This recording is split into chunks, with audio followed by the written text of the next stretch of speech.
Record. All right, welcome everyone.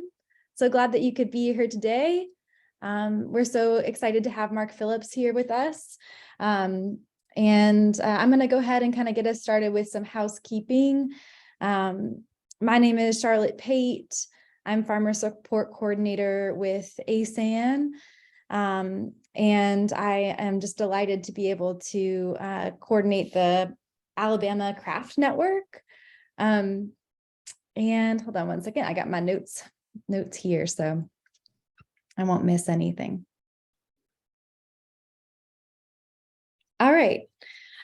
So we're so excited that Mark is going to be here with us today, sharing his wisdom. I wanted to give a background about ASAN if you haven't heard about it. ASAN is a grassroots network of sustainable farmers and others who build a more resilient food system together in Alabama. And we do that through our programs like CRAFT, which stands for the Collaborative Regional Alliance for Farmer Training, and also our Food and Farm Forum.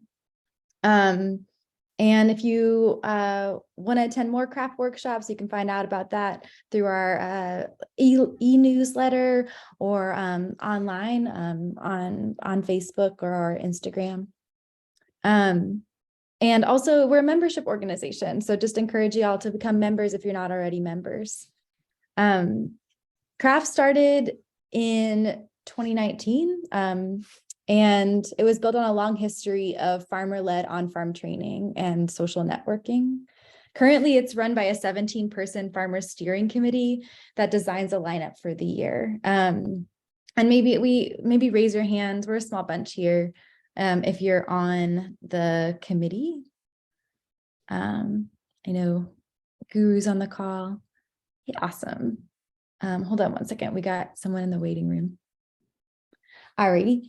So yeah, there's a 17-person farmer steering committee that coordinates the whole slate for the year. We are statewide now.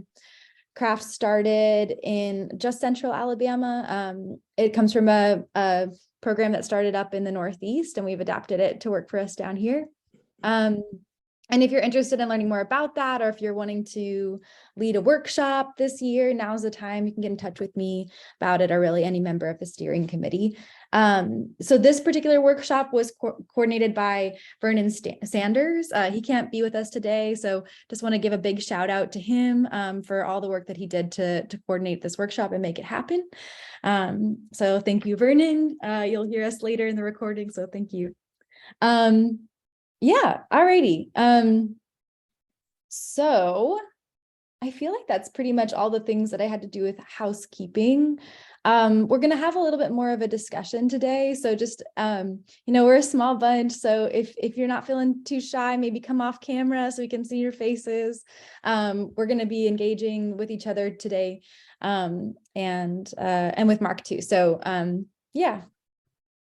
Alrighty. So I thought maybe what we could do is we could start out with just some introductions. And how we're going to do this is if you could just, I know you introduced yourself in the chat, but I thought we could say our name and the pronouns that we use and where you're calling in from, and also why you're here today on this particular workshop, what you're trying to get out of this workshop, and also, yeah, maybe a little about your farm too. So, Guru, I'm going to put you on the spot if that's okay. And then after you share, maybe you could pass it off to somebody. Hello, everybody. I'm Guru. I call myself a farmer. I'm still learning how to be a farmer. I just started during the pandemic. I grow Indian vegetables, some of the superfood, we call it, most of the greens, to establish this into a remunerative, consistent form. Record keeping is one of the key aspects I'm missing. I need to cultivate a good record keeping culture. So I'm here to learn about it. That's it. Thank you. Great. Where are you calling in from, Guru? Huntsville, Alabama. Cool. Thank you. Thank you, Charlotte. Yeah. Do you want to pass it to somebody?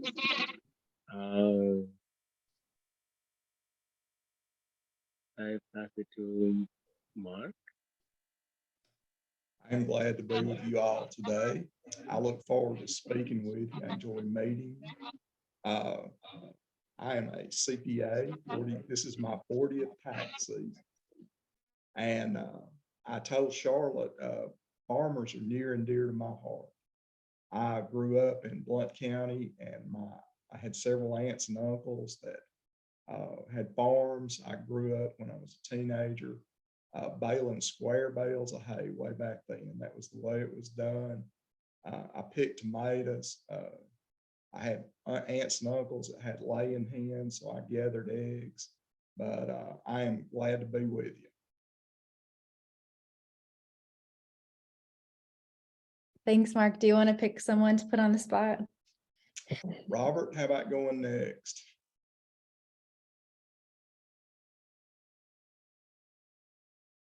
All right, now I came off mute, sorry. Yeah, I'm Robert here. I'm calling in from South Mississippi, but like Mark, I grew up in Blount County, Alabama. So good to hear another Blount Countyan on here. And so I'm retired from the military this past year. I own Sunset Oaks Farm in Picayune, Mississippi. It's a pasture-based farm. We raise hogs, laying hens. We also have broilers, and we have a small money-eating herd of cattle. They're just a joke. They're really just a hobby, but we do have the cattle and look more cows as we grow. But anytime came on, seen it on Facebook and thought it'd be a good session. Anytime I can get some free time with a CPA is a plus. So I thought I would get on here. Nice to see everybody in the chat, and look forward to talking with everyone. Thanks, Robert. So glad to have you here. Do you want to pass it to somebody? Sure, go ahead, Dennis. Okay, I'm Dennis from Huntsville, Alabama. For my retirement, I've been slowly working on developing a pick your own orchard, but I'm also going to, sell exotic trees and probably some vegetables. I'm going to target the Asian market here because a lot of the fruits that I'm growing are from, China, Thailand, Vietnam, Philippines, stuff like that. It's stuff that grows well here, but nobody, a lot of people haven't heard of them. And of course, I'm also doing some of the older native plants, pawpaw persimmon, so stuff like that. Going to be doing this for my retirement in 3 years, so slowly building up the orchard, and just wanting to learn about the taxes. So that's about it. I guess I can pass it on to Gilmer.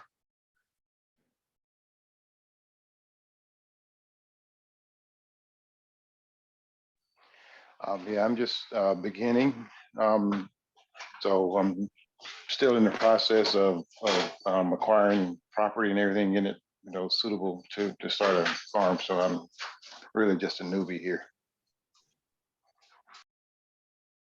It's a great place to be. So glad you're here, Gilmer. Thanks everybody for introducing yourselves.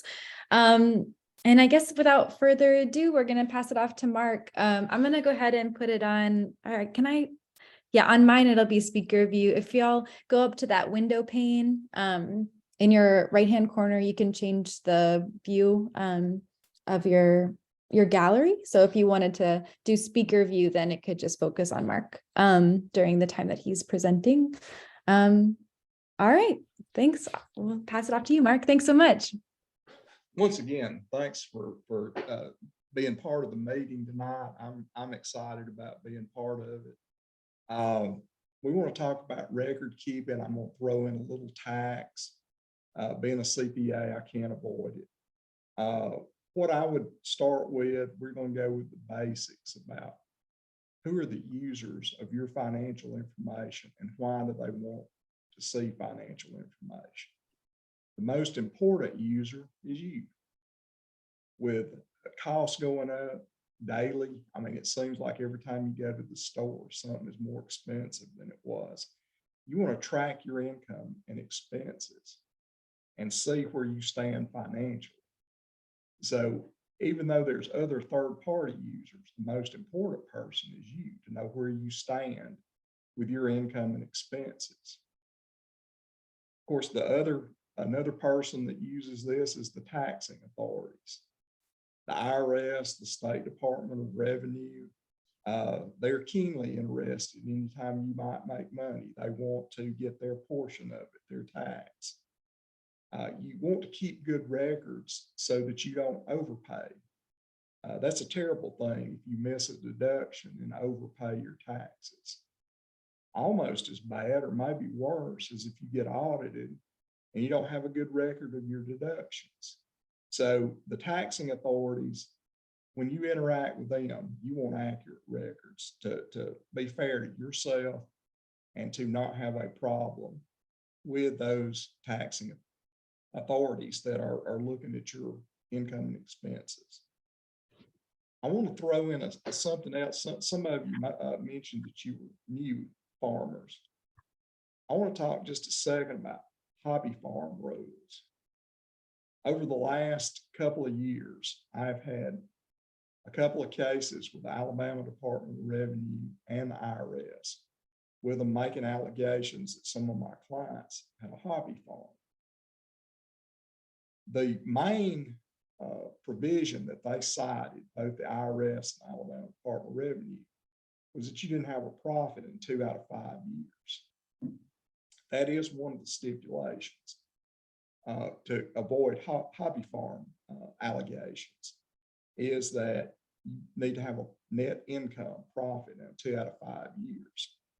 But that's not the only reason. And what I argued back on those was that they did have separate financial records, good financial records. That was important in winning those cases. They kept financial records for their farm. They didn't commingle those records with their personal finances or any other business that they had. They had separate bank accounts for their farm. It wasn't all just everything being paid out of their personal account. They had a separate designated farm account. One thing that I would encourage each of you to consider, if you don't already have it, is some kind of operating unit, like a limited liability company. Again, that's more formality.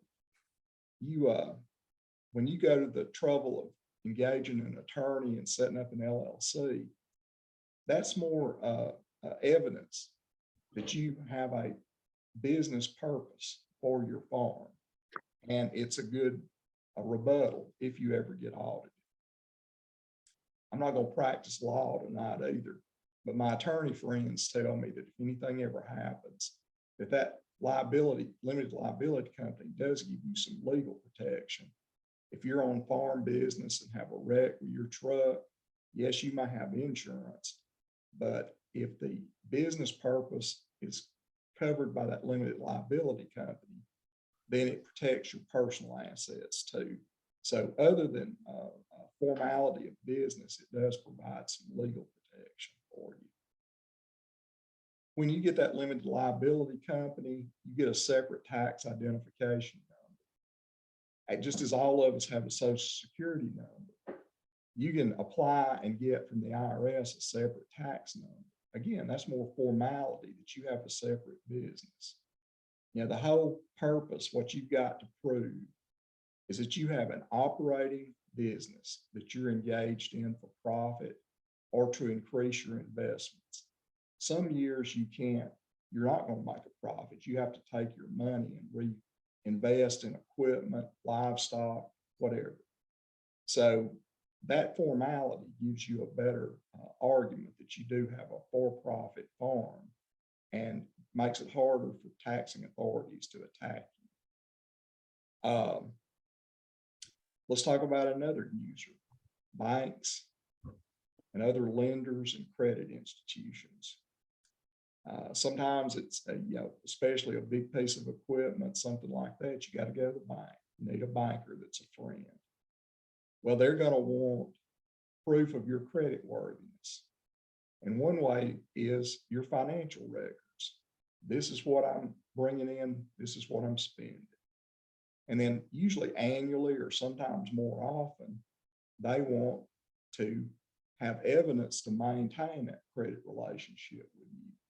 So they want good records that they can see what you're bringing in, see your cash flow, cash inflow and cash outflow. Another reason is grant or farm program income. There are programs out there that, while it might be the type of farm you have, the acreage, some of them also want financial information. And I'll give you an example of one. It's not a farm program, but during COVID, I had a client that did not have good records, and some of the stimulus money she was not able to get because her records were not good. So sometimes it can hold you up on getting farm program income, grants, things like that that might help you cash flow wise operate your business. So that's your main users of the financial information you have. All right, how do we keep records? There's several ways. I prefer electronically. There's good programs out there, cheap programs, software programs. One that everybody's heard of, QuickBooks. It's QuickBooks Online. I looked it up today. It's $80 a month. And if you get the payroll function with it, if you have employees, it's about 140. So that's very reasonable software. Another one is Sage. A desktop version of Sage is around $600 a year. It's a good program. It's years ago, originally it was called Peachtree, and it was developed in Atlanta, Georgia. One of the first software programs, accounting software programs I ever saw was Peachtree, which was then bought out by a company called Sage. It's been around forever.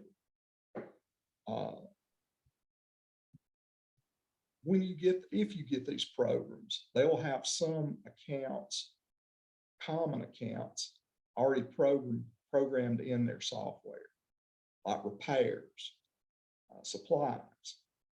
However, they're not tailored necessarily for farmers. There'll be some things that you have to add, some accounts. They're not going to have things that you use like fertilizer expense, feed expense, plants and seeds, vet and medicine, things like that. But it's fairly easy to add an account for these things that are more tailored towards what a farmer wants to track and keep up with. Another electronic method that's nothing wrong with it, it's just not quite as sophisticated as the software, the accounting software. There's nothing wrong with an Excel spreadsheet if you're comfortable with Excel. Just have a column for your income and several columns for expenses, and keep up with that as you go through the year. And that's a great way to keep up with your income and expenses. I've got some clients that are still old school. They use a pen and paper. Honestly, there's nothing wrong with that. It's just a little bit more work. The Excel and the QuickBooks and Sage, it'll do a lot of adding and subtracting for you. Whereas the manual system, you've got to do it yourself. There's nothing wrong with that. It's just a little bit more work to make it happen. But any place, Walmart, Staples, they've got good, what I call columnar pads. They're long, and they've got several columns that you can go down through there and list your expenses and income. And that's a perfectly viable method to keep up with your income and expenses through the year. I want to talk a little bit about record storage and retention. I get a lot of questions on this, maybe more than any other on this very topic. What I recommend is keep your invoices. And sometimes I got this question the last week. Would an image of a canceled check work if I were audited by the IRS? Possibly, but possibly not. Sometimes they want to see that invoice. So I tell everybody, keep up with your invoices and receipts. Some people keep a file by month. everything I paid for the month of January 2023 is in one file. And I put my bank statement in there and I can go back to my checks or credit card charges, and I've got an invoice to back it up. Some people file by vendor, everything at the feed and seed, it's in this file. Everything I get from Ace Hardware is in this file. So some people prefer to do it by vendor. There's nothing wrong with that either. Just keep up with them in whatever method is most comfortable to you. You can also, I'm going to talk again about electronic records a little bit. You can scan this in and keep it on your hard drive, keep it on your computer. Just be sure you back up, regularly and don't lose it. I had one case last year where a client, his computer crashed before he came to bring his tax information to me. And it was all gone. He didn't back it up. And he had to we had to do an extension, and he had to redo his whole year of records, get records from the bank and go back and piece that together again. Terribly time consuming, terribly frustrating. And also, he did not get it all done by the time his extension played out. And there were penalties for late filing. So losing your records can be a big problem, a big headache. Another option is cloud storage. Everything at my office is backed up on the cloud every night. Cloud storage is not that expensive. So that's another option. That's probably one of the better ways to keep your storage if you want to pay a little bit to rent space on a cloud out there. If you do have paper storage, keep it safe. Keep it where maybe in a fireproof cabinet or something. Keep it away from water pipes in case they burst. That's another thing that I've run into over the years. Somebody's house burned, everything went up. Somebody stored their records in a basement. It was flooded, pipes burst. So keep it away from things that would destroy it. I want to talk about also just a couple of minutes about identity theft, all your records you might have on electronic means. Keep firewalls and virus protection on your computers. Watch out for phone and email scams. We get them here at my office, and some of it looks terribly legit, but you got to be careful about that because there are people out there constantly trying to devise ways to trick you, get some financial information, something they don't need, they can use to access your personal financial records. Change passwords regularly. Don't share passwords with other people other than your immediate family. And especially if it's paper records, keep it under lock and key also. Because you don't want somebody going through there and finding something that they don't need and using it to your detriment. Records retention. I recommend 7 years for bank statements, invoices, receipts, anything like that, 7 years. The reason, you've got a 3-year statute of limitations on your tax return. Anytime over the next 3 years after you file that return, they can audit you. Beyond that, if they assert fraud, they can go back 6 years. So that's where I'm coming up with my 7 years, is at least start the year before you could be exposed and keep those records for 7 years. The definition to the IRS for fraud is a 25% or more understatement of income. If they feel like they can allege that, then they can go back 6 years and audit you. Certain documents, I would say keep forever. As long, and I realize everybody has space limitations, but some of those things like prior year tax returns, legal documents like deeds or any legal settlement, mortgages, notes receivable or notes payable, anything like that, I would say try to keep it forever if you can. I have had people 25 years down the road from a particular transaction have to go back and dig up a deed or something where they bought or sold land, and we don't know how much, they don't remember how much they paid for it, and they have to go back and find those documents to verify it if they want to sell it sometime later, or to get appropriate and accurate numbers on their tax returns. That's pretty much my formal comments, what I wanted to go over with you. Charlotte, I'll turn it back over to you and you can proceed. Thank you, Mark. Thanks so much. That was really, really helpful. I want to open it up into a Q&A. We're such a small group, so I just encourage y'all to come come on camera so you can see your faces. Nikki, I know you just joined us. If you want to introduce yourself, that would be really great. We went around at the beginning and gave introductions. So Nikki, I'll just give you a sec if you want to introduce yourself. You can come off mute. Hello, everybody. Can you hear me? Yes. Okay. So I've recently graduated with a crop soil environmental science degree from Auburn University.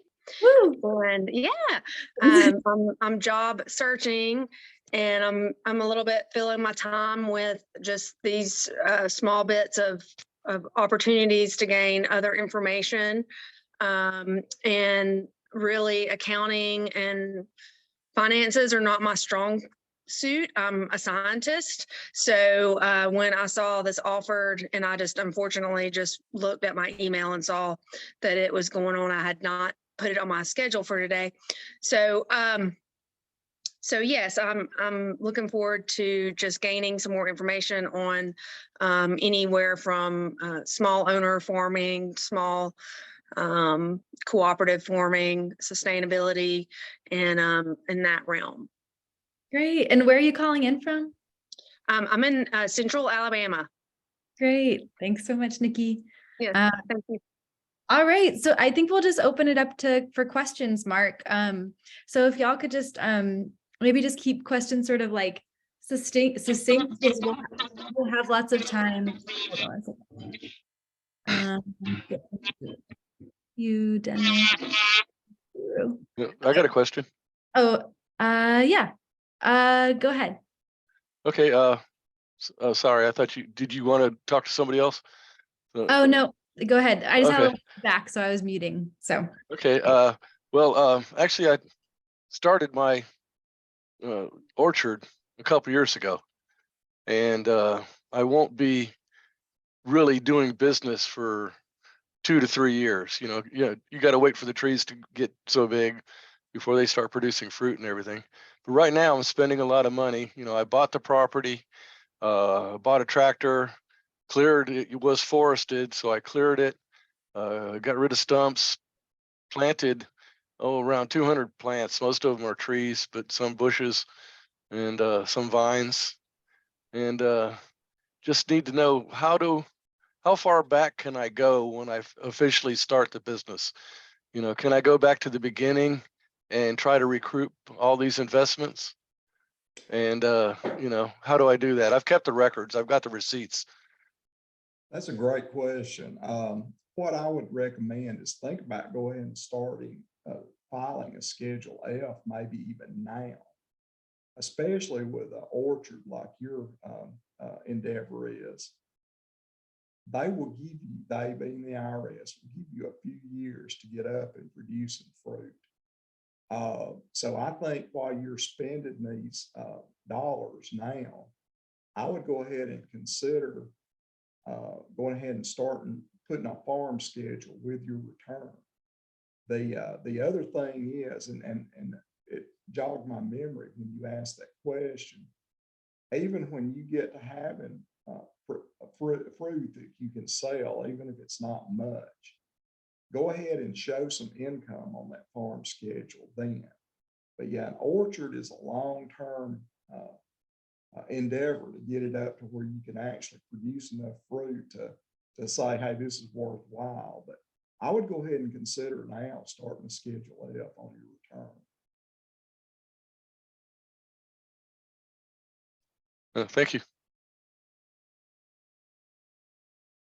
Thanks, Dennis.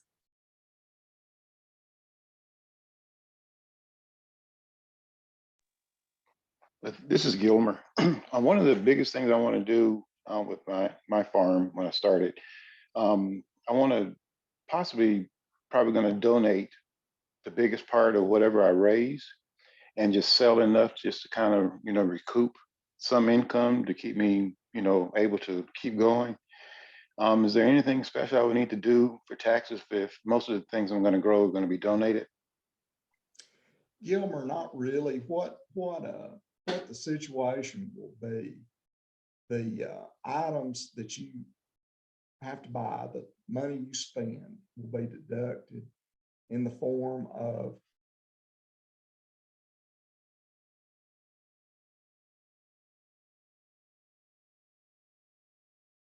Oh, Mark, you just froze. Are other folks seeing that Mark froze? We'll just wait. Yeah, a we're sec. still here. Yes. Okay. It looks like Just Mark. just Mark. Yeah, we'll wait for a moment.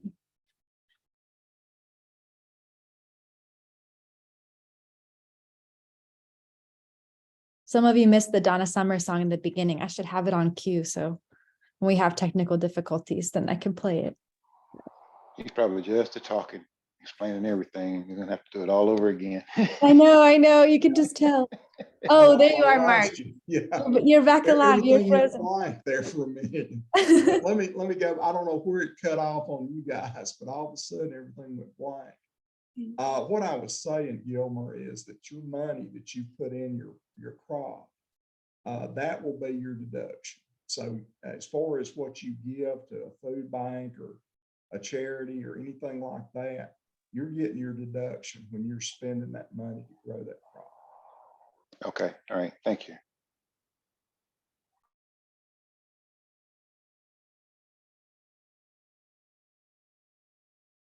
Thanks, Gilmer.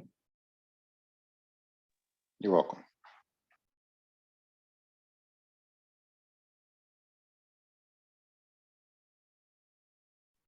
I got another question, I guess. Go for I had an limited liability corporation, but it was for technical support for the Department of Defense up here in Huntsville. And basically I shut it down this last fall. Got tired of paying for the bills because the work went away. So I was thinking of, it's down now. I'm not paying any kind of city, federal, or city, state, or county taxes, but I still have the LLC listed, but it's technical sounding. I was thinking of changing the name to more sound like an orchard. So do you have any advice on how to do that? Yeah, an attorney could help you do that. They would file a form with the Alabama Secretary of State to change your LLC to whatever name you choose that sounds, more like a farm. But and I don't think it would be a large fee. You don't have to go get the most expensive attorney in Huntsville to do that. But I think they could do it pretty quickly for you and get that changed.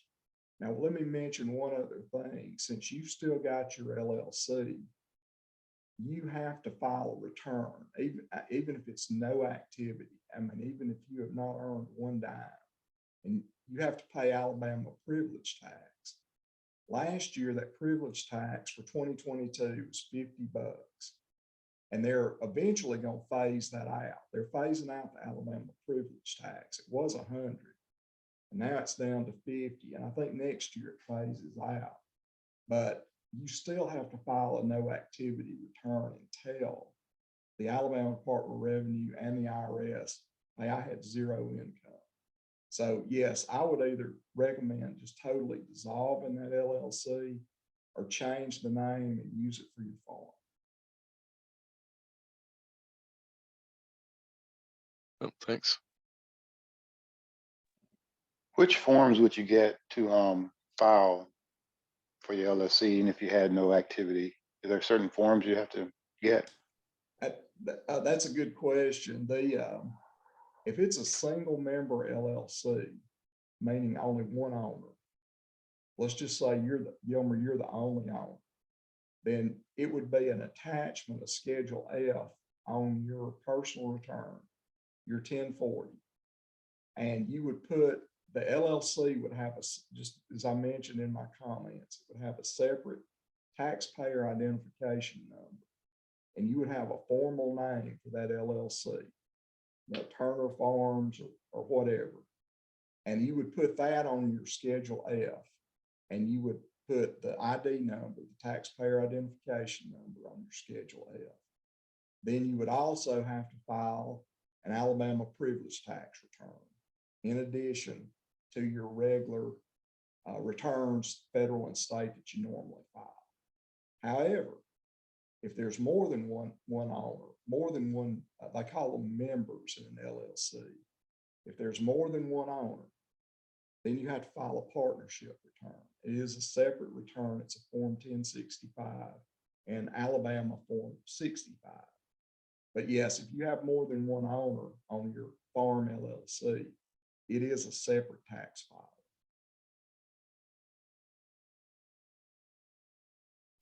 Okay, so with the federal form, my 1040, I would file a Schedule F. And with the Alabama privilege, would I file that along with my Alabama taxes or separately from the Alabama Yes, taxes? you would have a copy of that Schedule F for Alabama also, but then Okay. the privilege tax return would be additional to what Okay. you normally file for Alabama. But send it in all together at the same But time, send it in correct? all together. That's correct. Okay, all right, great. Thank you so much.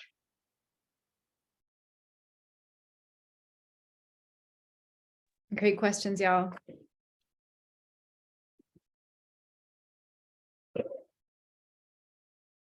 What's the cat's name? He's really persistent, isn't he? His name's Helios, which is a weird name, but he loves Zoom. So I think it's the voices or something.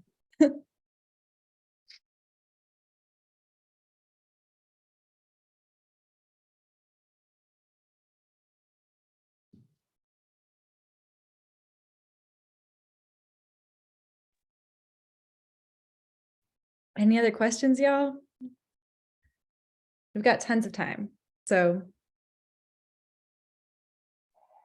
So I How do guess you with the, handle? Oh, I'm sorry. Go ahead, Gilmer. okay, thank you, thank you. Just real quick question again about the Schedule F and the Alabama privilege. Just say if you didn't file, 1 year, then you go back now, will they be penalties that they're going to charge you for that more than likely? Very possibly, yes. Okay, all right, thank you.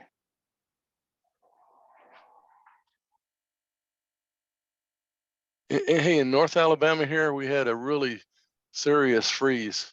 So I probably won't know until April or May what died, what didn't make it through the winter.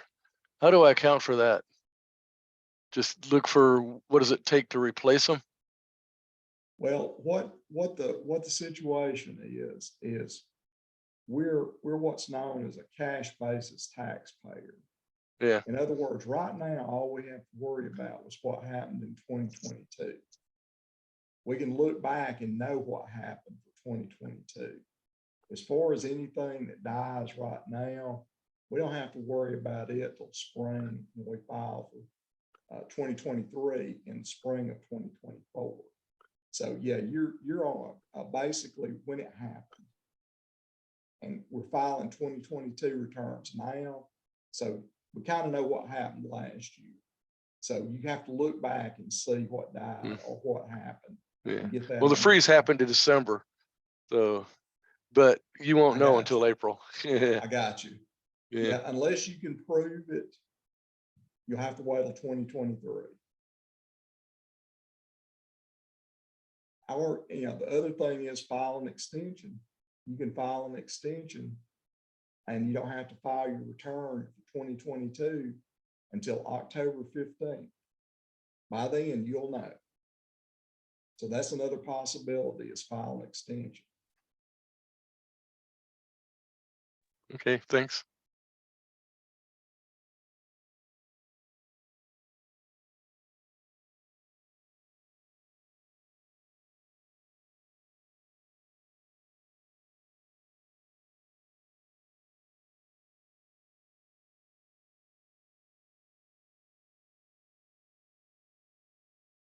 I have a question for you, Mark. Just kind of drawing on your over 20 years of experience with working with farmers. I'm curious if there's a time with a farmer that sort of stands out as like either like, oh, this is a simple mistake that could have been avoided, or like because of this very simple thing this farmer did, we were able to get through a kind of tough spot. Well, are you asking from a tax standpoint or from an operating standpoint? Well, how about both? I'm curious. Yeah, both. Okay. All right, let's do tax standpoint first. Number one, on a tax return, if you find that there's something wrong later, you can always amend the return. So we've got an opportunity to go back to the IRS and the State Department of Revenue and say, oops, here's a corrected return. Okay, operating standpoint.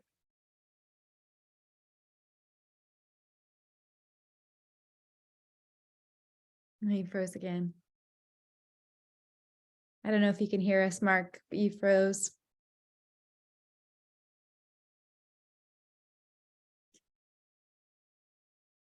I'm sure he'll come back in a moment.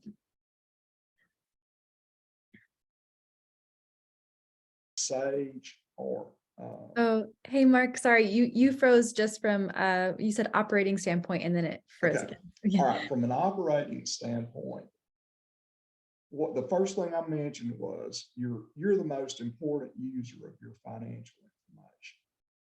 If you keep up with that, and if something is not going right, then you can hopefully identify it before things just totally get off the rails. You know, I imagine most of the farmers have bought fertilizer lately. It's like gold. So you've got to keep an eye on these expensive things like fertilizer. And also, like I said, everything's going up. So if there's too much cash outflow and not enough inflow, hopefully you can catch that with your financial records before you get in a bad situation.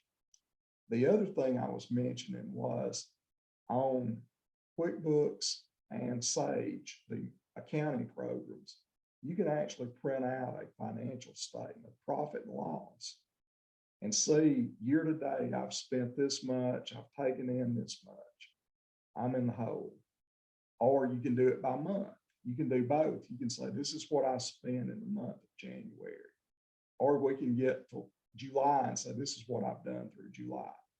If something is not trending right with the outflow being more than you expected or too much to bear, then you can cut back. So that's the key on operations, is to keep an eye on where you're at.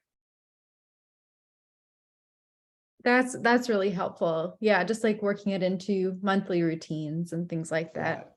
Right. Mhm. And some people too, all businesses, not just farmers, they do a budget. Yeah, this is all I can stand. This is what I think I'm going to sell, and this is all I can stand on expenses. So that way you've got a parameter there that, hey, I'm getting close on my expenses. I got to slow up somewhat. But a budget is a helpful operating and management tool. Cool. Thank you. Thanks for that. Question. Go ahead. For a 7-acre parcel, and that we just recently, it's been in our family since the 80s, but we just recently acquired management of the property and the deed and everything. And she lives in North Carolina, and I live here near the property. Property's vacant, no utilities, and it's historically had horses on maybe 7 acres, and then hayfield on 25 acres, and then the rest is wooded. So I have people approach me frequently about renting it, but I really am interested in formulating my own rotational grazing program on the property. But my sister is basically not going to be a part of anything having to do with livestock. However, I don't want her to have any financial consequences, or even knowing what to do as far as who's writing off what, or if she is participating with soil amendments, does she get the write-off, or do I write it off, or do we need to formulate a corporation or something, even though it's just basically land in both of our names. So it's kind of confusing for me as to say this year it would be great for her to provide the soil amendments because I don't have a job currently, and her get that write-off. Our taxes are only $160, so it's not really that's not really a problem. But when you're talking, our soil test, they're wanting almost $9,000 to do nutrients. Yes, I know. And, I think I have found a source for chicken litter, which is what I would like to recommend to her for us to do for more like $1,000. So that's kind of my situation that I'm looking to understand for tax purposes or for documentation, but also to keep her happy and not have any consequences for one, not living in the state, but yet having property here. But the amounts are fairly low, so it's not producing income at this point, nor would she be a active partner in any farm income. What you may want to consider is renting her half of the property. That way, whatever money that you spend for these items, just like you said, the soil test is $9,000. That's not an inexpensive expenditure. That way you get the tax deduction for that. But recognizing that half of it is hers, give her some rental income. Mm-hmm. And as long as she's okay with you doing your endeavor, then maybe both parties are taken care of. Okay, thank you.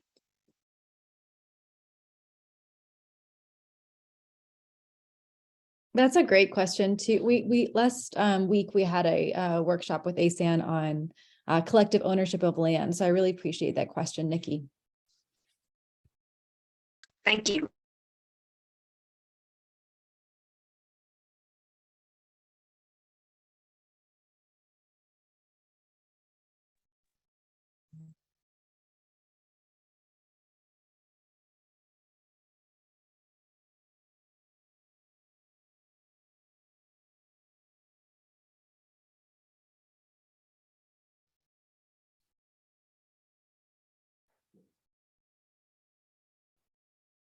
All right, friends, any other questions that we have?